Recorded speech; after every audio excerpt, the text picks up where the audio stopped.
이번에는 눈에 대해서 질문을 하셨습니다.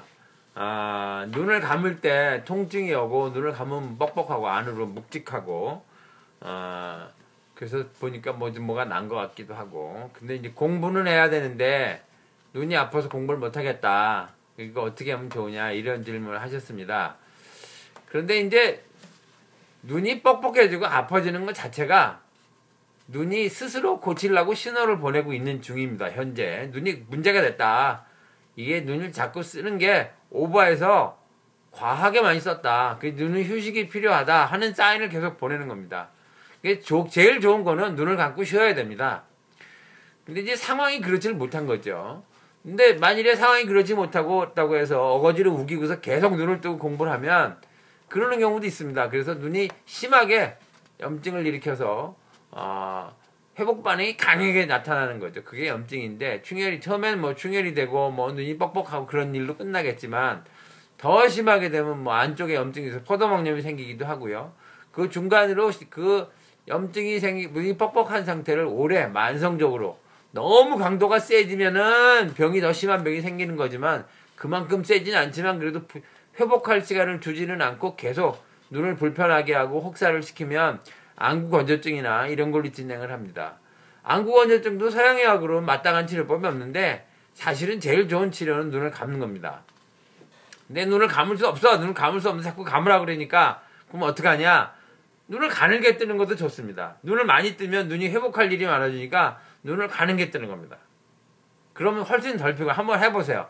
눈을 훨씬 덜 피곤해지고요.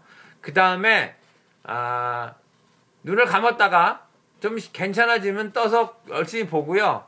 그 다음에 눈이 아파지려고 얼른 눈을 또 감고 그때 본 거를 다시 공부를 하는 거죠. 그러니까 눈을 계속 떠야만 공부가 되는 건 아니거든요. 그러니까 눈을 감는 시간을 요령 있게 자꾸 사이에 가지면서 아프지 않도록 유도하면서 자꾸 공부를 하면 차차 눈이 회복이 됩니다. 그러면 점점 공부하는 시간을 늘릴 수 있는 거죠. 다시 말씀드리지만 아픈 걸 참아서 되는 일은 아니다. 절대 그렇게 하시면 안 되고요. 그 다음에 그렇다고 해서 안약을 넣는 경우가 있는데 안약도 염증을 억제하는 안약이 대부분이라서 그런 안약을 당장은 시원해지더라도 결국은 눈을 망가뜨립니다. 그러니까 절대 그렇게 하시면 안 되고요. 한방 안약 중에는 눈을 회복을 도와주는 약이 있긴 합니다. 그래도 그건 쓰는 게 악화시키지는 않지만 눈을 감는 것만 못합니다. 감으면서 현재 아픈 거는 한방 안약을 쓰는 방법이 있을 수 있겠습니다. 그거는 좋은 방법이죠.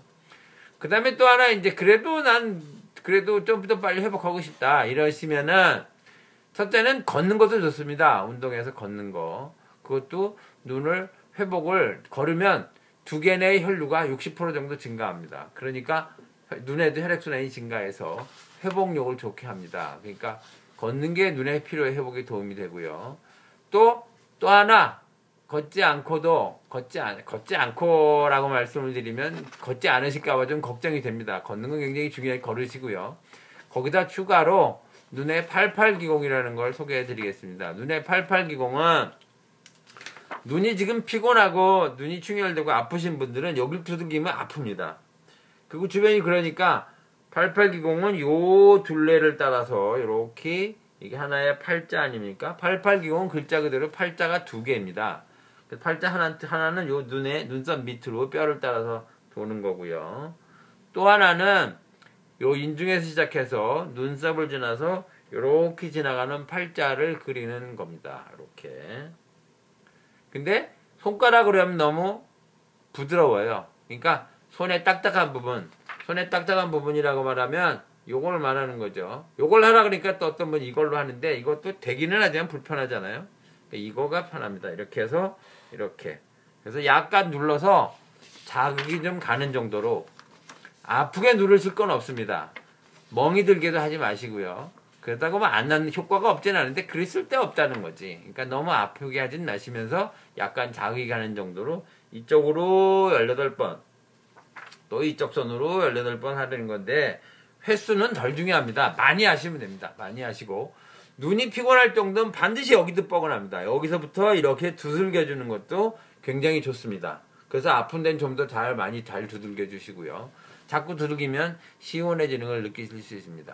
그렇다고 해서 눈을 부릅뜨고 하는 피로를 다 회복할 수 있는 건 아닙니다. 그러니까 그렇게 해서 일단 피로를 회복하시고 공부를 하시다가 눈이 뻑뻑하려고 그러면 눈을 많이 감으시면서 곁들여 가면서 하시고 최소 1시간에 한 번 일어나서 10분 동안 걸으시고 이렇게 해서 자꾸 피로를 회복하는 쪽으로 가셔야 됩니다. 피로를 막 누적시키면서 눈을 회복할 수는 없는 일입니다. 네, 이렇게 하시면 눈이 참 건강하게 원하는 공부도 열심히 하실 수 있고 눈이 아프고 뻑뻑해서 죽겠는데 눈을 못 뜰 머리가 맑을 리 없습니다. 머리도 띵하시거든요. 그러니까 그래야 공부도 잘 되는 겁니다. 그러니까 억지로 막 눈 아픈 걸 참고 부릅뜨고 하는 의지는 가상하지만 공부 잘 안 됩니다. 그러니까 그렇게 하지 마시고 눈도 피로를 풀고 머리도 맑게 해서 효율을 올리시는 것이 진짜 공부를 잘 할 수 있는 방법입니다. 그렇게 하시고 물론 한약이나 침을 맞는 것도 굉장히 도움이 됩니다. 아주 도움이 되니까 그런 방법도 해보실 수 있겠습니다. 네, 이상 심장을 잘하는 의사, 복수면허 의사 나도균의 의학 이야기였습니다.